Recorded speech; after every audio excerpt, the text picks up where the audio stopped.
I recently got the question from Rob, one of my students and academy members, who asked, can you give me any tips and exercises for switching between backup and lead, from chords to melody? And this is a question I hear a lot, and I even remember the feeling myself when I did see players like Chris Steele and Mike Marshall. They can switch so effortlessly from backup to lead playing just in an instant like this.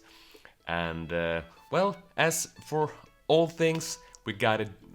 Doing it, we will improve it. So in this video, I want to show you how to a great exercise for practicing backup to melody.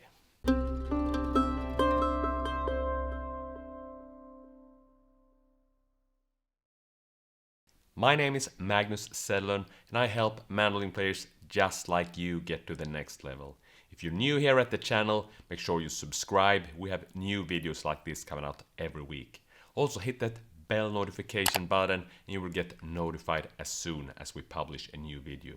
For an enhanced learning experience, making it easier, faster, check out Mandolin Secrets Academy. You'll find the sheet music and tabs for this lesson and all the other videos here at the YouTube channel. And you can even connect with me and all the hundreds of wonderful mandolin players inside this community. Check it out at my website. It's mandolinsecrets.com. I think most of us can relate to this, that it's sometimes tricky to switch between backup and melody playing. And maybe you're backing up a vocalist or some other melody player and you want to go into play a lick or some fill, something like that. Or it's this case when you're playing backup for an entire entire chorus, then it's time to do a break and you're getting a little bit stuck because of the switch there. And I guess it's a little like mechanical, technical differences between playing a chord and a single note melody. So here what we're doing, this is a really good exercise. So making the switches very conscious. So you can use this for any fiddle tune, but I'm going to demonstrate it here for Bill Cheatham. But a few pro tips before we get started. Choose a melody that you know really well, a tune that you can play both melody and chords. So you want to have them pretty solid. And this is actually a very good way of practicing this also, knowing the parts good. But make sure it's not a piece that you don't know the chord or don't know the melody, then it won't work. So we're starting the exercise like this. We're playing 4 bars of chords and then 4 bars of melody. And we're keeping the form of the tune. And this is one of the pro tips I want to give you. Try to keep the melody in the back of your head all the time. Let's listen to how it sounds when I'm playing Bill Cheatham this way. Here we go. 1, 2, and 1, 2, 3, 4.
Yes, there you got it. 4 bars of chords, 4 bars of melody. And I want you also to pay attention that when doing this, we are making the timing a priority. It's not that if we're losing a note or if the tone is a little bit sloppy or anything like that, we don't like put too much attention to that right now. It's really about the switching and making the music flow, keeping the timing really solid. So for this is like the start for this. You can, as I mentioned earlier, you can try it for any fiddle tune. In the notation and the tabs right here, I put it for Bill Cheatham. And also pay attention to when you're making the switching in the actual moment, you might want to leave out a few notes of the melody to make it work smoothly. I'm going to show you what that looks like. So let me, for example, show you in the beginning of the B part, starting with an A chord. The melody goes. But when we're like turning the melody over, we might want to leave out that. So finishing the melody.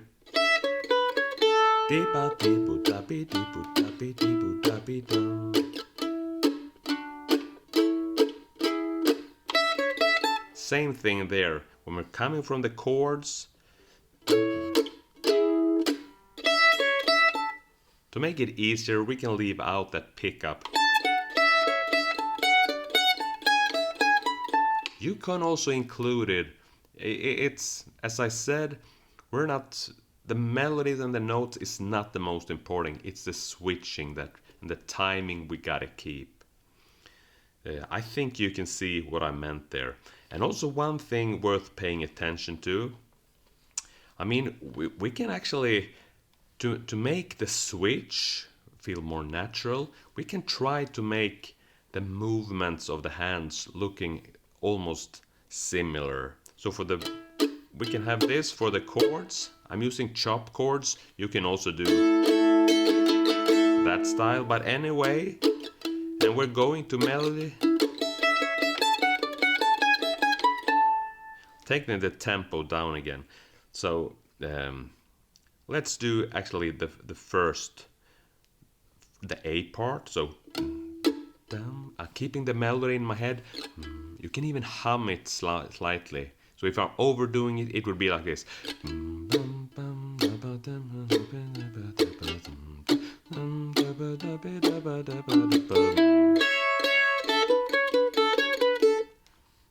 So when I'm switching, I'm keeping the chord movements quite small of the picking hand.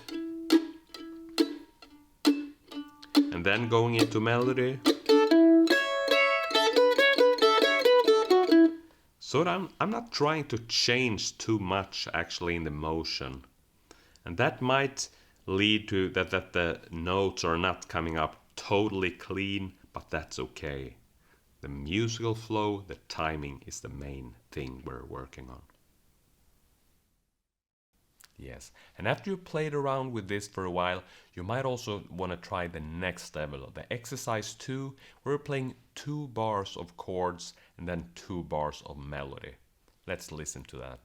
1, 2, and 1, 2, 3, 4.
Well, it's quite simple math, right?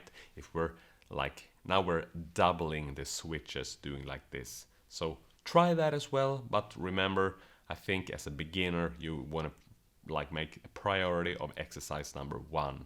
And for advanced players, and to take it a little bit further, we can also play around with some more advanced switchings. Let me show you what that looks like. And here is a variation for advanced players. You can also do like 3 bars of chords and 1 bar of melody. Would be like this.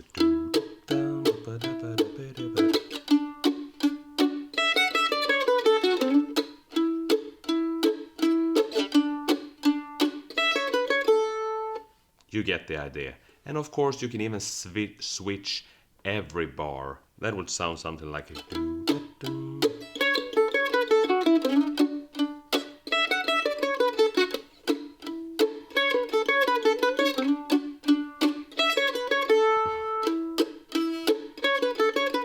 etc. I think this is for advanced player, but this is an opportunity to try that idea as well. Yes, so we're almost like increasing the level of difficulty a little bit, but to be more flexible really. For all scenarios, I'm repeating the pro tips here for you. Play the switching with a tune that you know very well, both the melody and the chords, right? And also really this thing of keeping the melody in the back of the head will make it a lot easier. Then you know when to enter and when to get out of it, sort of. And the last thing that I want to say once more, the timing is the main priority, the tone, and if it sounds a little bit sloppy or something like that, it's okay, we're practicing the musical flow. Yes, and remember to be kind to yourself and have patience with this. Start with 1 tune and you will maybe only an A or a B part doing this, and you will slowly improve it. You will then go into the next tune, and at the time where you can do this with 3 tunes, it will come more and more natural for you. That's it, my friend. Thank you so much for watching. If you liked the video, as always, hit the thumbs up. And I would also be very glad if you would like to leave a comment below letting us know how you find this exercise. Is switching between backup and melody, chords and lead, is that something you're struggling with or something you worked a lot with? Please share your story below. Thank you so much for watching. See you in a new video soon.